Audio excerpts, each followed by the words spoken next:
with her first book during COVID. So COVID में बहुत लोगों ने बहुत कुछ किया, लेकिन कुछ लोग published authors भी बन गए. So stage is yours. Please share how did you come up with the idea of becoming an author, and what was your book all about? Hi everyone, I am Dr. Ayush Razdan Singh, author of the novel The House of Fates, which you can collect from the Creative Crows publisher's stall right next to us. Well, the journey of becoming an author was quite long, because I wrote this book very recently during COVID, when I had a lot of time on my hand. I'm a professor in a dental school, so this is very different from my main profession, that of a dentist. And I was a dentist since forever. But I used to write as a kid. I used to write poetry, and I was a member of the editorial board in my school, DPS Arkipuram. So this thing of writing was always ingrained in me. But I never got a time, because with the small children and running a house and then the dental school, it was very difficult to just, compile my thoughts and get it down on a piece of paper. But during the COVID, when there was that lockdown period, there was a lot of time, and I thought I'll just now get the thoughts together. So I grew up in a joint family, and I used to just observe all the talks that all the members of the family, especially the ladies, when ladies sit, they gossip and say all these kind of stories. So these stories were in me, and I just wanted that I should just write them all down, little exaggerated, because to make it interesting for the reader, you need your stories to be a little more bada chada ke writing them.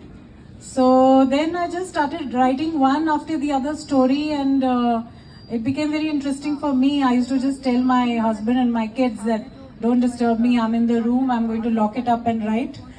So they really helped me out, and one by one the stories just came out.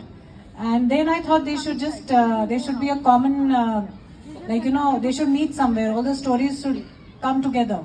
So then the final chapter, the stories came together.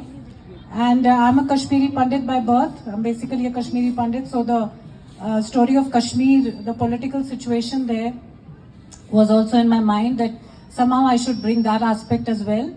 So a couple of my stories in this novel are of the Kashmir imbroglio also. How the Kashmiri Pandits have suffered. They have suffered greatly during migration in 1990, where they had to leave their home and hearth and everything. It's like one night you're told ki kal you just have to go away from this place. You can't stay here anymore. So they had to just leave everything and run to other parts of India and the world. So that was very traumatic for them. So a couple of stories are of that as well. And the Kashmiri Muslims also, we blame them for everything. But it's not like that. If you hear their side of the story, what they went through, that is also to be seen.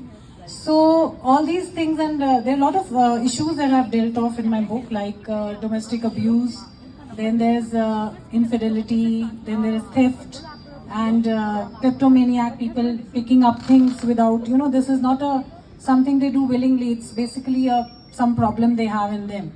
So a lot of issues, so I hope you guys will enjoy reading the book, and my inspirations are in front of me. My mother is here. She's a musicologist, ethnomusicologist. She's a great lady, my inspiration. And my best friend is here, my school friend, right from we are Chuddy Buddies, Minnu Fake. She's a very senior manager in Porco company. It's the one making Glenlivet, so she's very senior there. And my father is an army veteran. He was